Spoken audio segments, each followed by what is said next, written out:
Big boss Marathi season 6 सुरू होऊन अवघे 3च दिवस झालेत. या 3 दिवसांमध्ये या खेळाने एक डेंजर वळण घेतलंय. त्यातच पहिल्या दिवसापासून आपली उपस्थिती ठसठशीतपणे दाखवून देणारी ती म्हणजेच रुचिका जामदार. रुचिका जामदार हिला पॉवर की हलक्यात घेणं हे महागात ठरले. कारण बिग बॉसने एक नवीन ट्विस्ट आणलाय. तो म्हणजेच पॉवर चेंबर. पॉवर चेंबरमध्ये जाण्यासाठी पॉवर कीची आवश्यकता आहे. आणि रुचिकाने करणकडे पॉवर कीची मागणी केली, पण करणने ती फेटाळून लावली. त्याचबरोबर रुचिकाने करणकडे विनवण्या केला, त्याची माफी मागितली.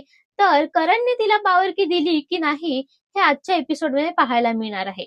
त्याचबरोबर रुचिकाला पॉवर की हलक्यात घेणं हे महागात ठरणार आहे का?